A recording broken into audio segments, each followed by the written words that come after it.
and 85. ON Radio.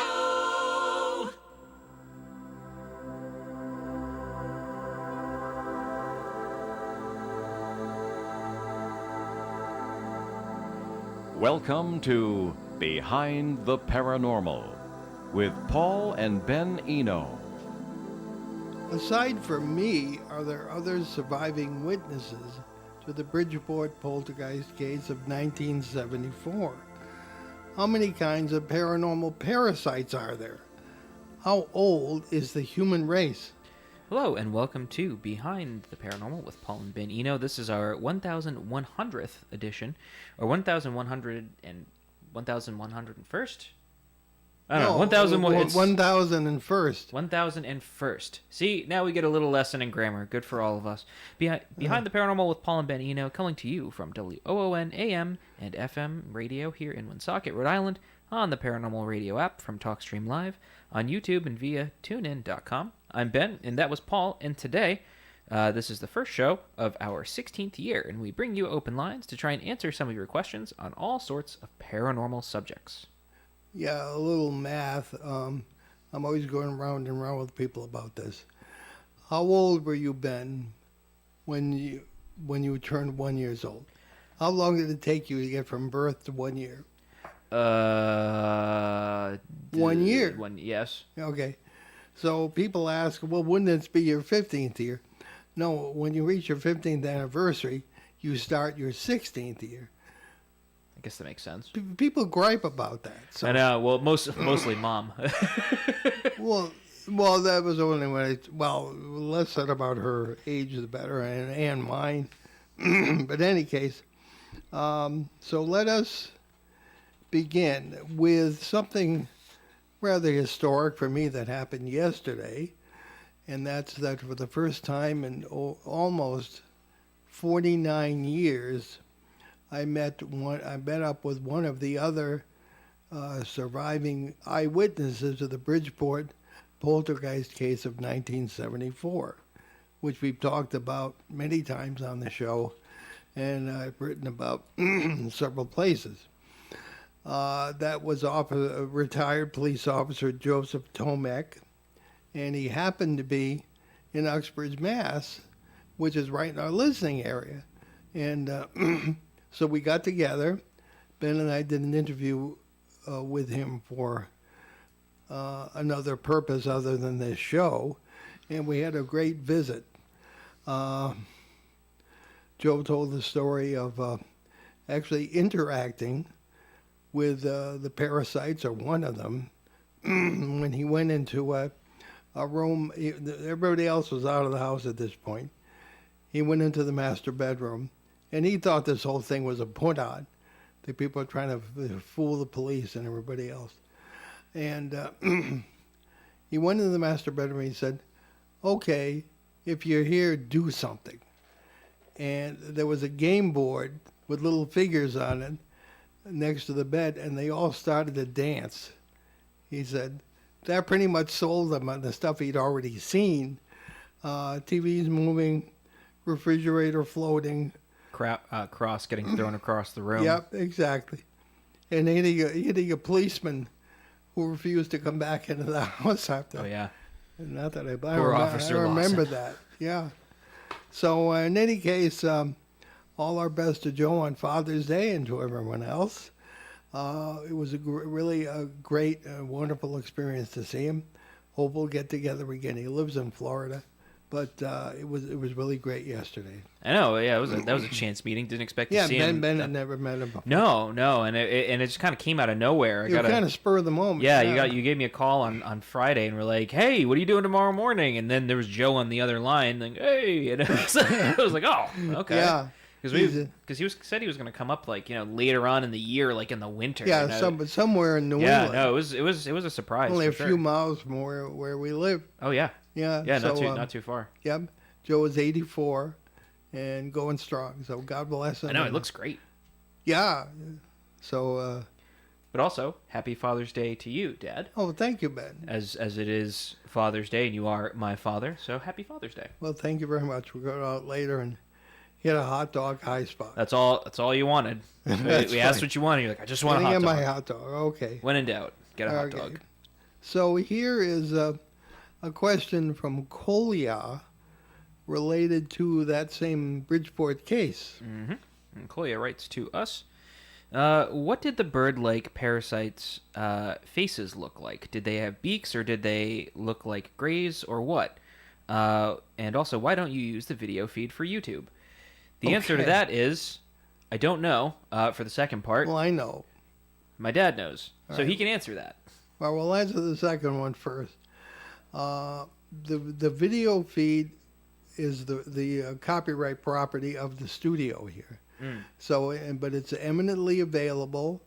The link is on our archives page, and it goes into all the link goes into all the audio connections that we have on the apps.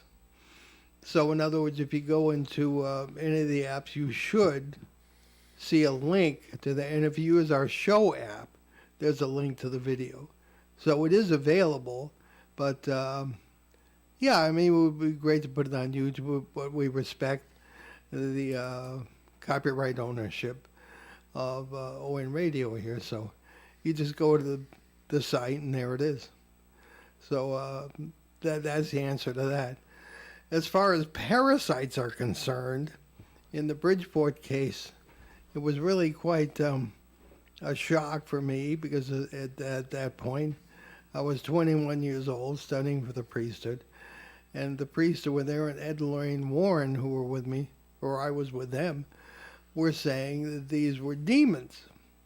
And I'd been involved in exorcism the previous year. So, yeah, I mean, but ever since my involvement, something wasn't right.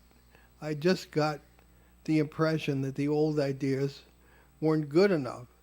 I didn't think they were good enough for ghosts. I didn't think they were good enough for exorcisms to explain that.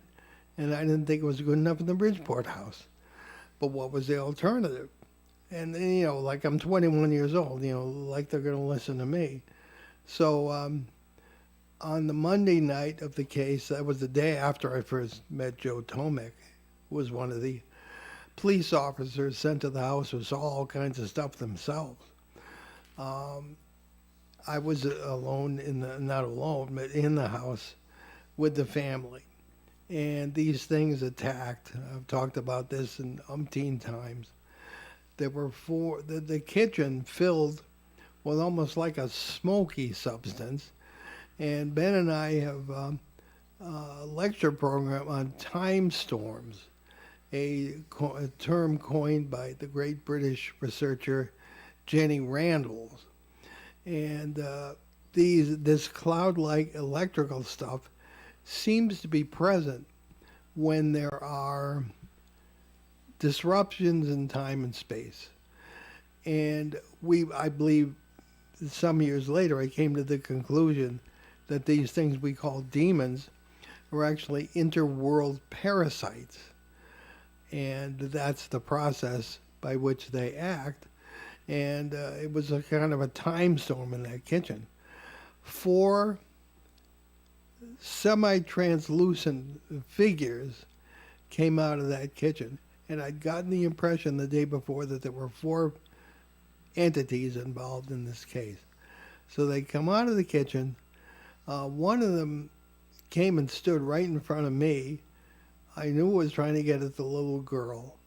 And I was, this is where I learned the hard way. You do not get angry, frustrated, fearful in the face of these things because they feed on it, because they're parasites. So I had the physical struggle with it, which threw me for a loop because these are supposed to be spirits.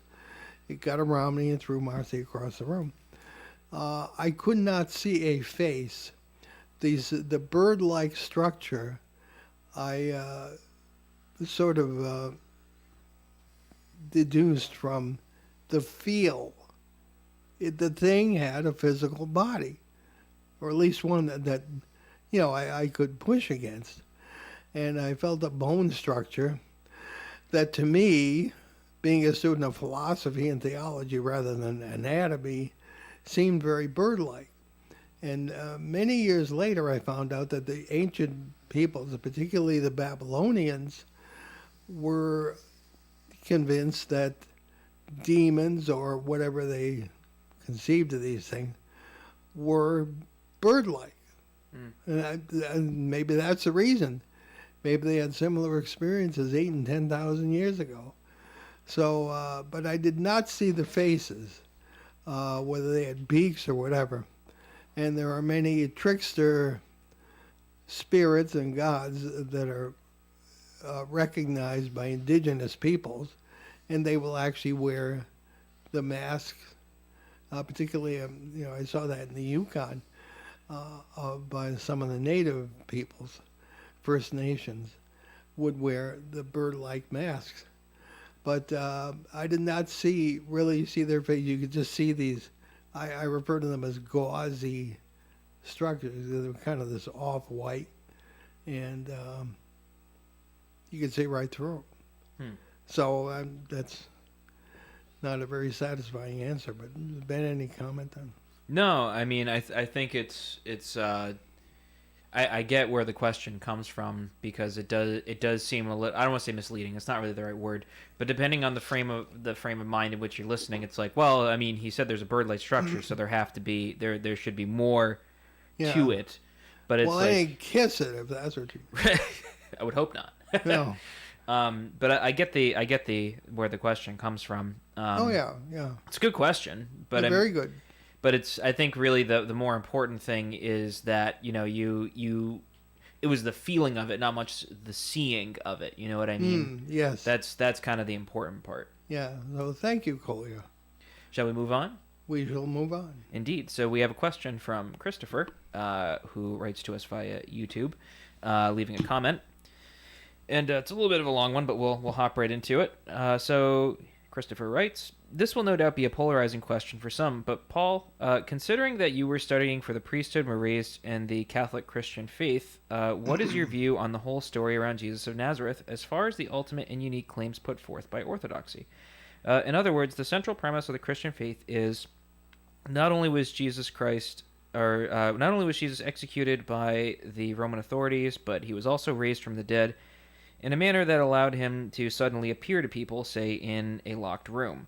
But also he was physical in a way where he could eat a piece of broiled fish given to him by a disciple, so he, going by what written accounts say, wasn't merely an apparition. After a long time of investigating and pursuing truth of all things spiritual and paranormal, what have you arrived at personally?" All right, that's a 25 words or less answer, right? Right. I don't want to get into theology here. We do from time to time when it's necessary, and it is relevant to many areas of all areas of the paranormal. I think at the root of that comment and question is the physicality of the resurrection and what Jesus was like, or Yeshua. I think that we're going to have a guest in a couple of weeks who is a Hebrew scholar, who really gets into the proper name of Jesus. I mean, Jesus, and then the name drives me nuts. It's a Latinized name when the Latin church tried to de-Judaize Jesus. De-emphasizing his Judaism, which is terrible. Anyway, whatever you call him, he's my oldest personal friend. But the question, and this was a debate in the early church, was he a ghost? Did he really rise from the dead bodily? What was this about? And there was a big fight about that in the early church. And what won out was the idea of he was totally physical. The whole bit in the gospel where Thomas said, "I'll believe it when I see it," Jesus appeared and said, "Put your hands in my side. See for yourself that it's really me physically." And that's a very important theological point, is the physicality of the human being. it's not just, a lot of people, in my opinion, in the Western churches, Catholics and Protestants, just don't get it, how important the physicality is, and we stress that in our own work for its own reasons. So I think what that explains why Jesus could rise from the dead, appear and disappear, and eat a meal with his friends, because we're dealing with the big M, the multiverse. Okay? He comes and goes, perfectly physical, just like stuff we've seen right and left, including the parasites in the Bridgeport case that seem to be entirely physical, except he could see through them. So Ben, maybe you have theological insights, but I think the multiverse idea, God uses his own laws in his own creation. And our whole idea about creation is that God is a product of God's love, which is infinite. Why wouldn't creation be infinite? All possible possibilities, all possible outcomes that can be used to glorify God. Yeah. So I think that explains the whole physicality of Jesus after the resurrection. And there were obscure points, I believe it's in Matthew, where the many bodies of the saints, quote, were raised and walked down into the city of Jerusalem. And the whole Lazarus story. But, presumably they died again. Jesus, according to the theology, didn't. So, I mean, it's all about the multiverse. And why not? What do you say, you, Ben? Well, I think it's kind of funny because there's some really interesting accounts of running into other mythologies around this time when, before it was even called Christianity, it was just like a sect of Judaism at the time. And they were running around talking to the Gentiles, and the Gentiles were like, they had no problem with it. They were just like, okay, yeah, that makes sense, but this guy's a nobody. He's some guy from, from Jerusalem. Who cares, right? He's not a king. He's not a hero. Well, there was some debate. Well, it depends on who you talk to, right? Yeah, it does. So, yeah. if we're looking at the Greeks, right? They were like, yeah, whatever, sure, cool, yeah, this happens, but it's like, who cares? Who cares about this guy? And it's like, but you have someone who's like Julius Caesar, right? He goes and murders a bunch of people, and they're like, sick, this guy's a god. And so it's like, so I think how we look at it nowadays is just heavily enforced by scientific materialism. Yeah. And Hegel, right? Yeah. And it's just very two-dimensional. Hegel, the philosopher. Right. So it's it's very two-dimensional, very flat, very it turns this idea. There was this really big movement, which if nobody's familiar with it, is called scholasticism. And it was really prominent in the late Middle Ages to through the Renaissance and really up until now in Europe, right? And essentially the idea was that Christianity was more of an intellectual thing. And it was really postulated by Thomas Aquinas, or Thomas of Aquino, depending on how you talk about it, where he basically took Aristotle and then kind of pigeonholed him and used all these arguments to basically create this structure for this very legalistic reality. That was kind of the whole point. And then that ended up, filtering out from there into, pretty much every other intellectual pursuit, especially in Europe, right? And it's heavily influenced a lot of things. And it sort of takes the spiritual and makes it just very flat. And it's reasonable, it's logical, and we can study it, and it's a science. One of the most disturbing things I think that's ever happened was what the Germans did with history, right? Where they came up with this idea where, okay, well, history is a science, and it's not. No, history, not by a long shot. History is a story. That's what it is, and it's we tell these stories, and that's why it's history, right? Not a science that you can observe and test. That's just not how it works. But the idea of this, it it's heavily infected how we think about the world and how we see it, where we're very abstract from it. We step back and it's like, well, how can a physical thing happen? That doesn't make sense, and blah blah blah blah blah, because it's how we think about it, right? So there's three really big points, which is, okay, well, what's the point of being a human, right? So before we can even get to, well, what do you think about this guy over here? We have to think about, well, what does it mean to be human, right?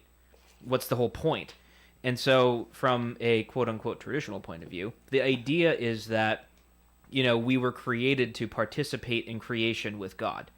That's the whole idea behind it. It's that simple, right? The whole point of us being created in the first place was to participate and assist and to be a part of the creation, right? I mean, we're sitting in a building with, walls and stuff. Would you say we're a part of it? Of the building? Well, no, but of creation. Oh, sure. We are and we aren't. We build walls and structures to separate ourselves from it, much like how we build walls and separate ourselves from other people. It's the same. It's the same deal, right? So that's number one. What's the whole point of it? Second, what's the point? What is a body, right? What is the purpose of it? What is it? And that's changed drastically. That whole definition has changed drastically over the last couple of millennia. Instead of it, being a meat machine that we just drive, the old ideas of it, if we go back to pre-modern thinking, essentially is, we're sorry, I lost my train of thought for a second.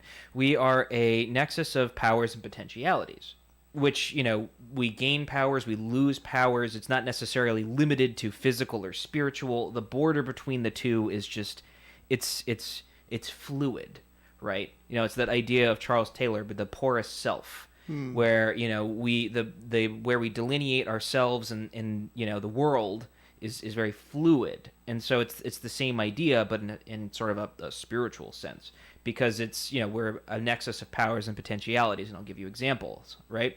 So, in this instance, right, what was the point of burning stuff in, temples back in the day?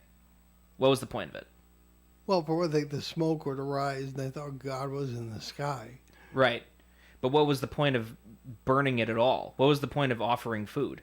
You want the ancient aliens answer? No, but because that's not, because the whole idea of it is you're participating with an entity, right? You run into a cosmic being, and it's terrifying. What do? You offer it something. It's like someone comes into your house. What's the first thing you do?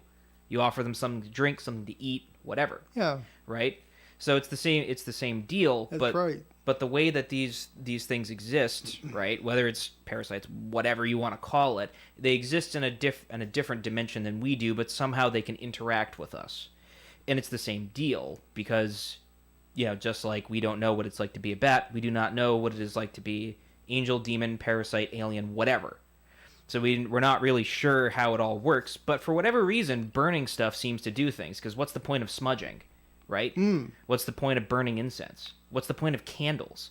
I once went to, when I had my mentor was a shaman, right? I went to a little thing where we were doing a sweat lodge. And one of the guys there made a really interesting point, and he was like, every time someone lights up a cigarette, a cigar, pipe, whatever, really confuses the heck out of the fire spirits. And I was thinking about that, and I thought about that recently, because at the time I just kind of was like, yeah. But now that I've thought about it, I'm like, oh, that's a really interesting thing to say, because if that's the case, then that's another thing that's interacting with the physical world through these powers, these things that we use to order the world around us. And it's the same deal, right? So how we think about bodies in this instance, right? It's a different power and potentiality that is patterned for us, right? Everybody likes to think that okay, well, Jesus is this enlightened master, and I've heard that definition, and I think it's goofy, because the whole point is we're supposed to follow in the footsteps. And the path's there. It's laid out. You do X, Y, and Z, and you're good. But it's we make it infinitely more complicated because we as humans like to complicate things. Yep. But in reality, it's like the whole point is okay, cool, I did it, so you can do it too. And that's it. It's that simple. And so with the idea of, okay, what's a body? What's the point?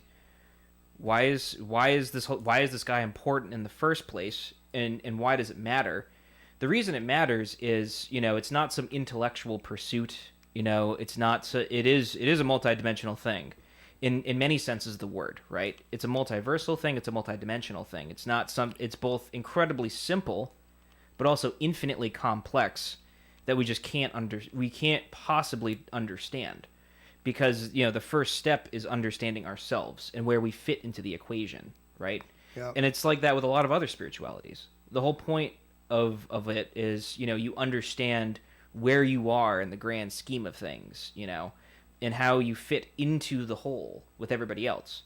Because really, at the end of the day, we're all participating in a story, but what story that is, we don't really know yet. Does that make sense? Yeah, it does. That's probably more than our listener wanted to know. But he wanted to know, I think, also what paranormal work has done to my own faith. I think I stated that clearly at the end of last week's 2-hour special. But in any case, someone's writing in here by text, what's the matter with my voice? Well, I officially have a vocal cord dysfunction. It can be fixed by an operation which ruins your voice. So what's the point of that? Very often it goes away on its own. So that's the problem. I'm not, dying here, I don't think, just yet. So, but thank you for your concern. So and I apologize for the voice. I just take it slowly, use a lot of throat lozenges, and I get through.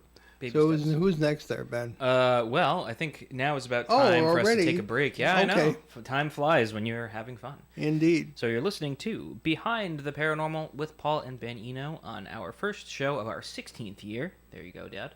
Yep. And happy Father's Day to all, and we'll be right back. Casey Kasem has unlocked the American Top 40 vaults and is replaying original shows from the 80s. This week, Casey takes you back to June 21st, 1986. That's when Belinda Carlisle was mad about you. Whitney Houston found the greatest love of all. Simply Red was holding back the years, and the Jets had a crush on you.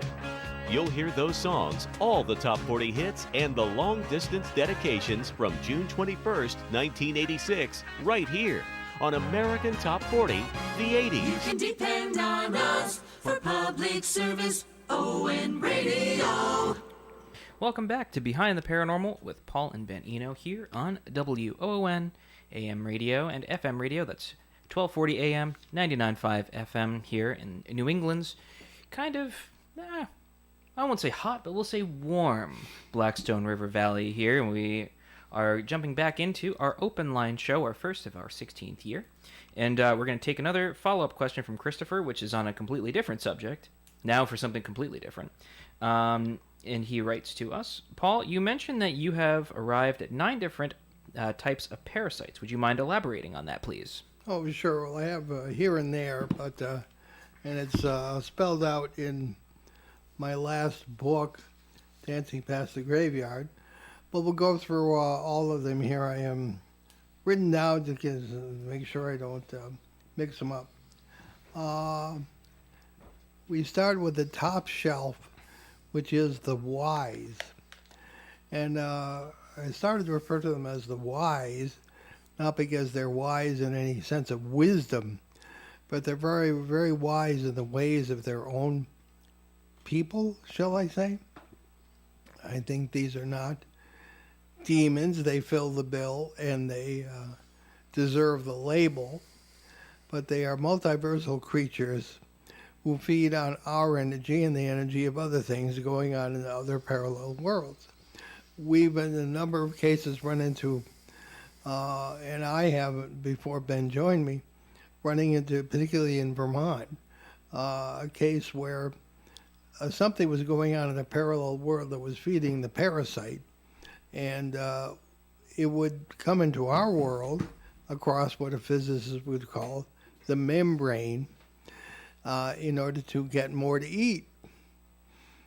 In that particular case, there was, we believe, a fight or a murder going on in some parallel reality. And there was a police officer who lived in a basement apartment. And when the parasite, in our opinion, couldn't get enough to eat from the what was feeding on the other world, would come and go into the apartment. And he said whenever his fiancee and he would fight, the thing would, they could see it running around the apartment, knocking stuff off shelves and all that.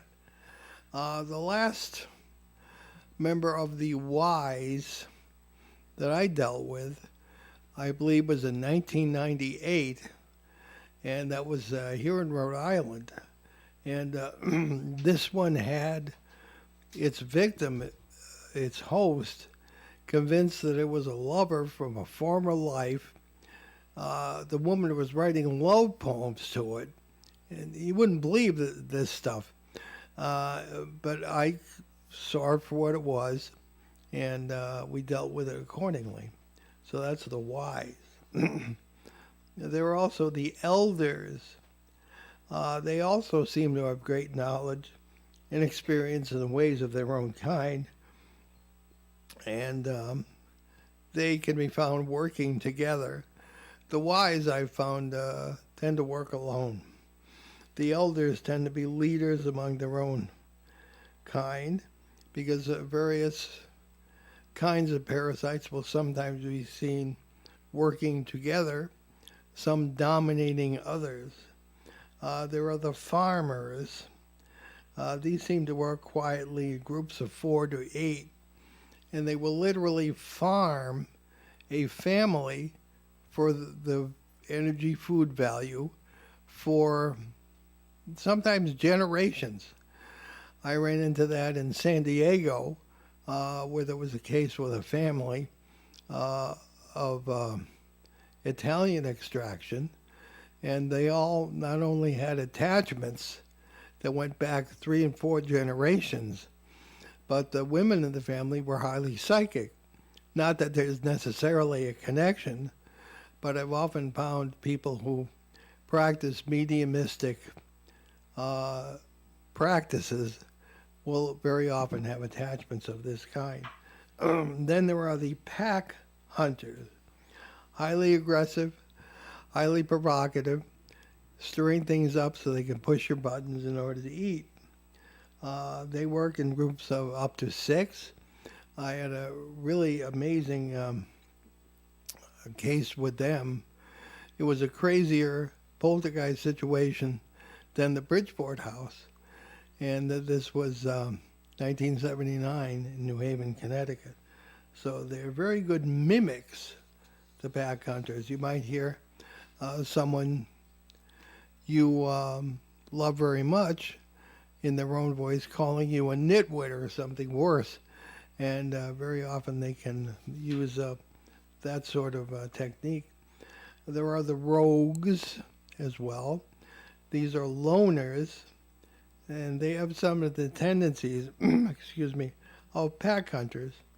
The rogues very often will manifest when you use sledgehammer techniques, like Ouija boards, things of that kind.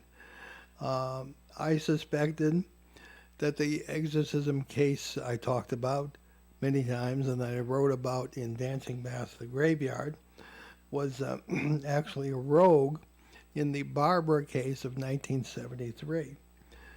There are the passives. The passives are kind of second stringers, very often dominated by the elders or others, and they will kind of feed on the crumbs from the tables of the most powerful parasites.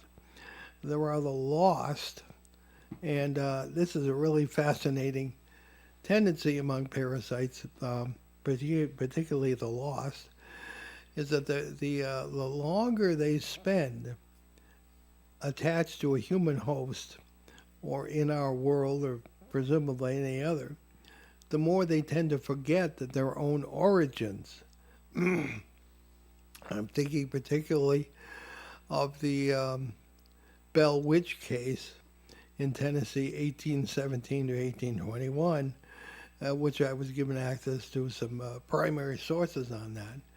And people would come, because they heard about it, from around this county, Robertson County, and they would talk to the parasites.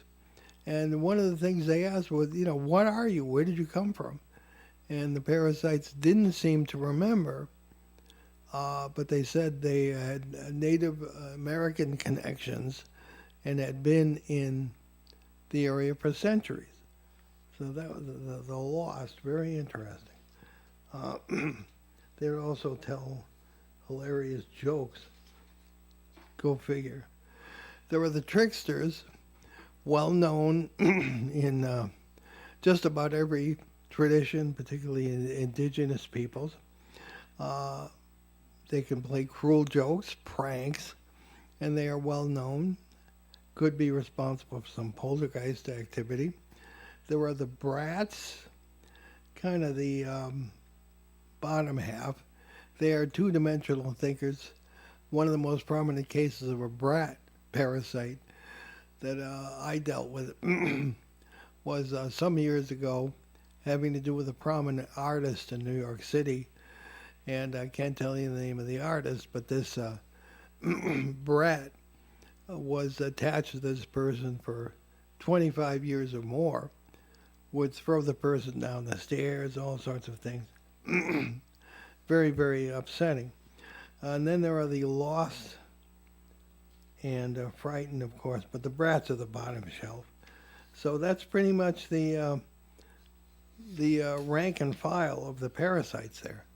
Lovely. Yeah. Again, apologies for the voice. No, you're doing the best you can, Dad. With what you got. Thanks, Ben. That's a backhanded compliment. I'm not trying to make it a backhanded compliment. I'm very I know. sorry. That's fine. I know. No, it gives you character. Well, you can take the next question. I I can't. sound like Don Corleone. Yeah, I could see. You come to me. Let's see. I need. Oh, the next okay. set of, need the next set of questions. Sticky here. Oh yeah, Okay. it's that time of year, unfortunately, where everything gets sticky. Yeah. So we have a question from. Oh boy, we do love a good French name, and I apologize. I will butcher it. Let me see it. La Baccarel. There we go. La Baccarel writes in. Regarding the last question, with these ancient buildings, it's important to consider that during the Ice Age, sea levels were approximately 200 feet below the current levels due to the amount of water stored in the glaciers. This exposed much more land for moving materials and very likely made the migration into the Americas possible.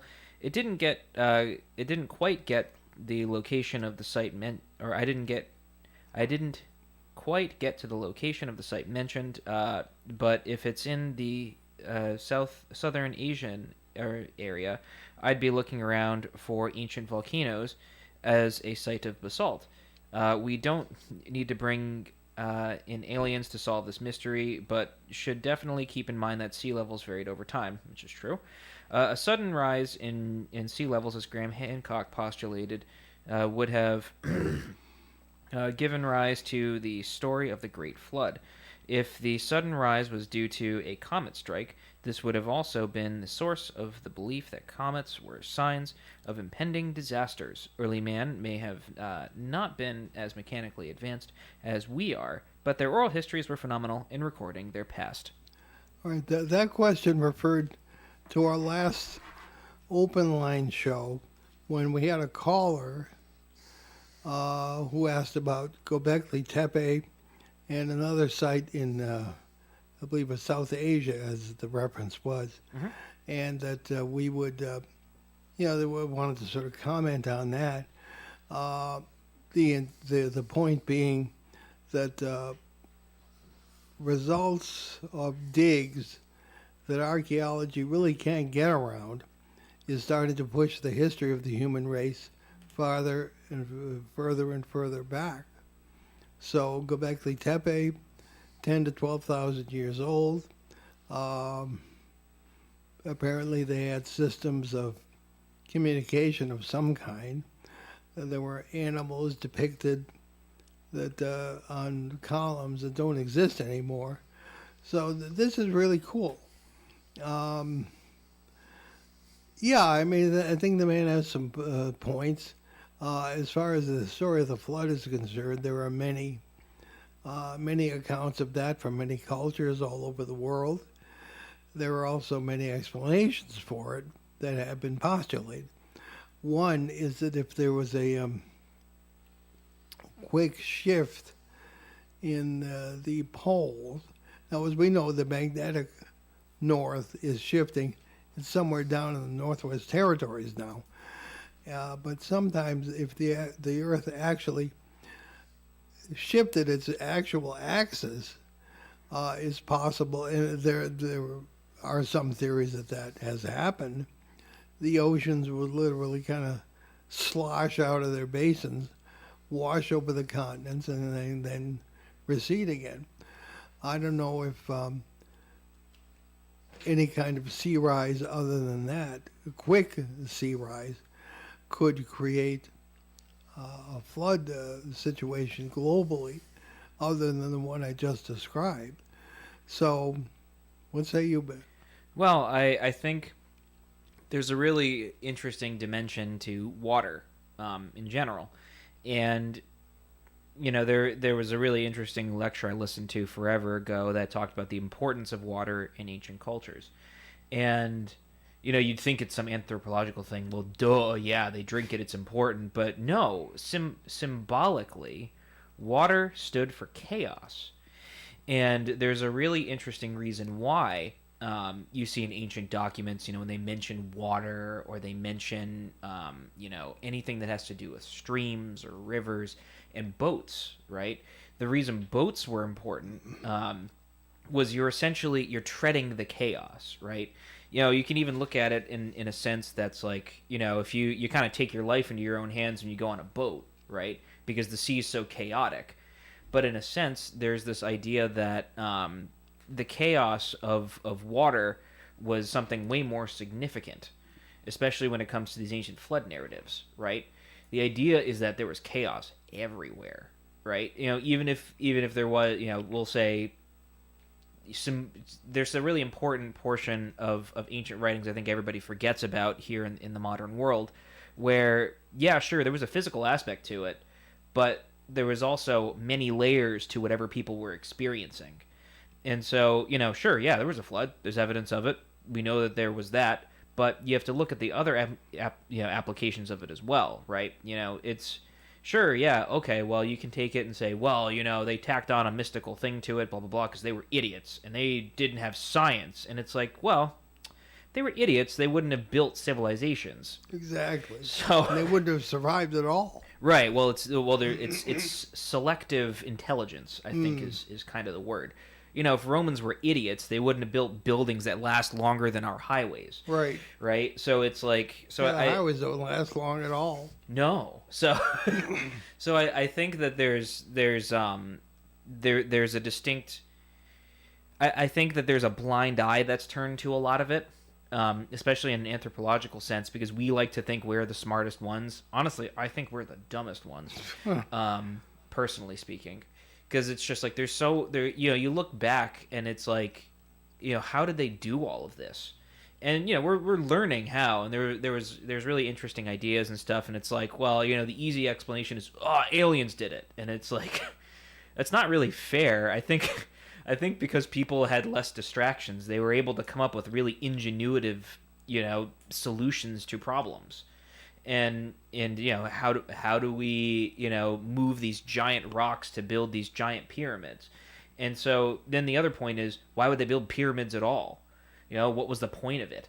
And I think that there's all these questions and layers to it that, you know, we have this whole our 19th century German friends who ruined history for us, where they kind of just were like, well, everything was practical, and then they tacked on, you know, the mystical stuff at the end. You know, that was just something they added on because they were bored or dumb. And that's not really the case, because a lot of it was centered around that. Just because there was a giant flood, right? And definitely multiple, mini ice ages throughout history that we're learning about as time goes on, doesn't mean that there weren't other implications to it throughout reality.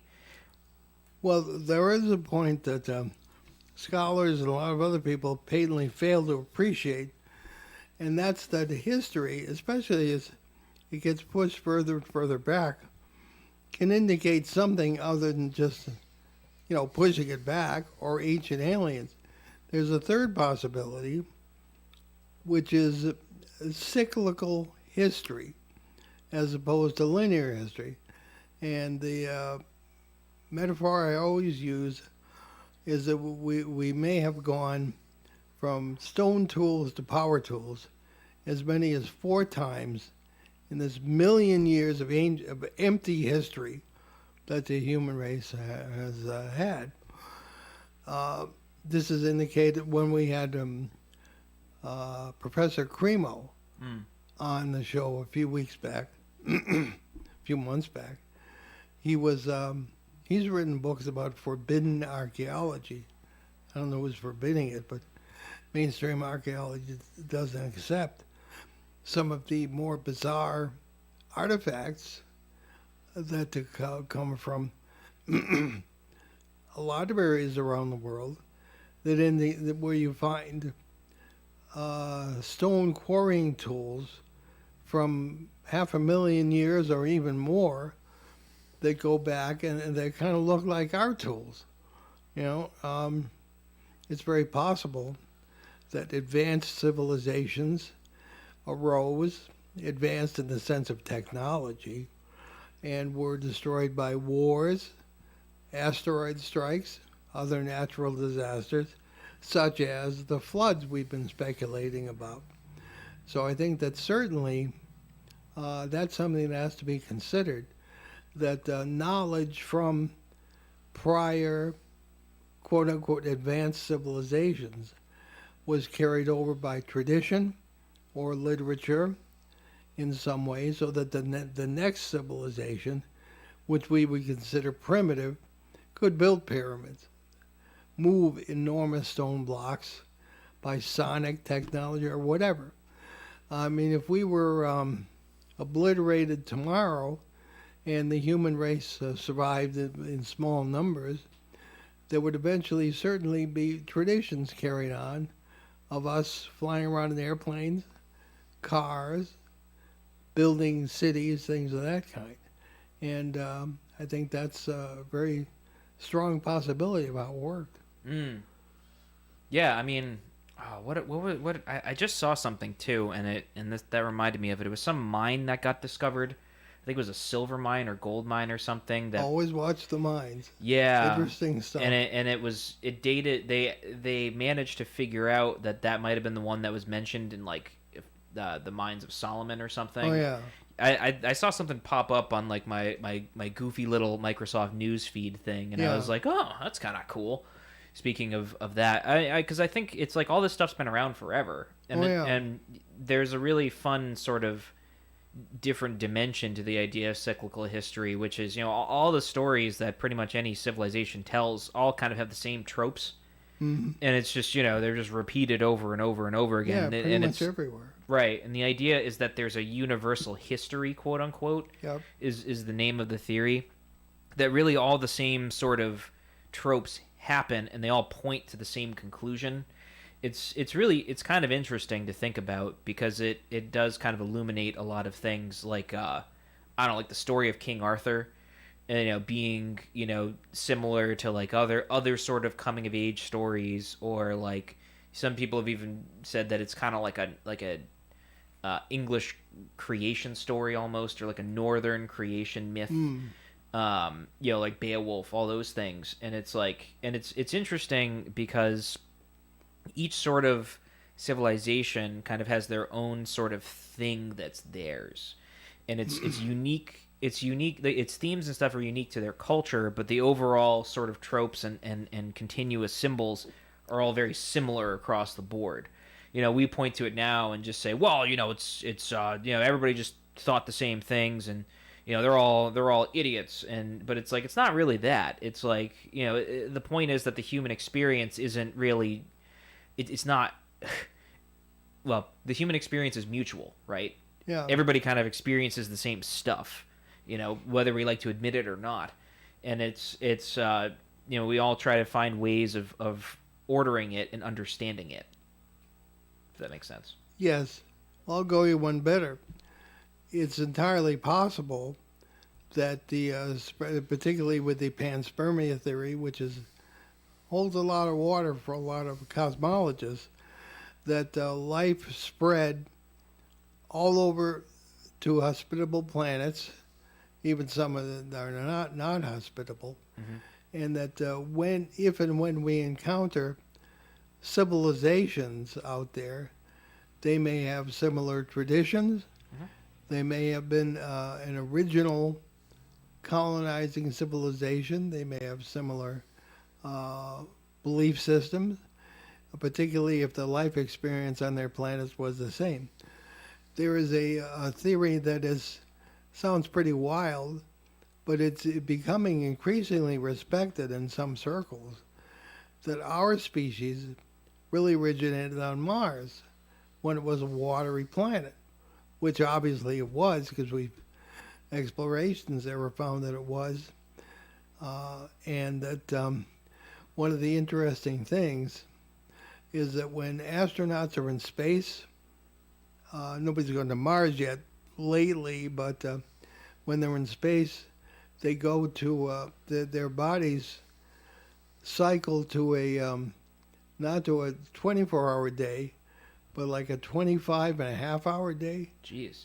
Which is exactly the length of the. I may be wrong about the exact measurement, but it shifts to the Martian day as opposed to the terrestrial day.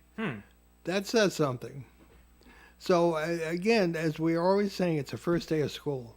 Yeah, truly. So who knows? Yeah. So let's get off our high horses. Yeah, well, yeah. Nobody asked that question, man. We brought it. Well, you didn't ask for it, but you got it. Yeah. Well, we're coming down to the Oh, wire we are? here. Okay. Yeah, we only have about 3.5 minutes left. Okay. So we can hop into our announcements and kind of Let's take do our that. time with it if you'd like. Sure. Because the next question is, it's a short one, but it's got a long answer to it and has to do with Okay. reincarnation. So we'll get to it next time. Yeah. So you can look for us at the Exeter UFO Festival on Labor Day weekend. That's in September. That's September 2nd and 3rd. We plan to do our traditional show from there with a live audience on September 3rd. And the Greater New England UFO Conference is back. This is a one-day event. That's on November 4th in Leominster, Massachusetts. And you can watch out for more information on that. And you can also visit our show website. That is behindtheparanormal.com, where you can find nearly 1,200 hours of our regular shows, special broadcasts since 2008 from CBS Radio and Achieve Radio, and here on WOON AM and FM.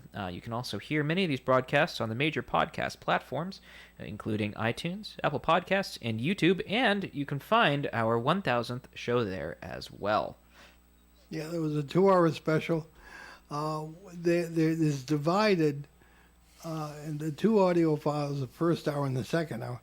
But if you come to oneworldwide.com or onesocketradio.com, the whole 2 hours is in the video. And people are asking about videos. We have a link to that. You get to see our my archives as well. my mug on there as well, and everybody else. That was a lot of fun. That was a really good show. That was really a tremendous response to that. Indeed. Download our show app. It's free at behindtheparanormal.com. And browse our books along with those of our guest co-hosts. And our show website has a charity page with links to several good causes we've adopted over the years, including Hope for Hilldale Cemetery in Haverhill, Massachusetts, USA Cares, Canadian Veterans Advocacy, Helping Haiti's Orphans, the Crohn's and Colitis Foundation of America, the Sisterhood of Ground Zero, and most recently, a GoFundMe page for the folks in East Palestine, Ohio, site of the recent train wreck and chemical fire. Okay, so what's going on next week, Ben? Take the second one. Yes, You yes, know? yes. So on on June 25th, we'll bring you an open line show to. No, The second one. I'm sorry. So we. yeah, that's We're my going to do mistake. more open lines. More. We're going to welcome Steve Bassett, a true tip of the spear when it comes to UFO disclosure. Because we don't agree on much, so probably some fireworks. But we love Steve. We do love Steve. We leave you today with a thought from Belgian-American psychologist Esther Perel. Mystery is not always about traveling to new places. It's about looking with new eyes. I'm Paul Eno. And I'm Ben Eno. And thanks for joining us on our great cosmic journey and our first show of our 16th year. And we shall see you next time on Behind the Paranormal. Return to this radio frequency 167 hours from now for another edition of Behind the Paranormal with Paul and Ben Eno.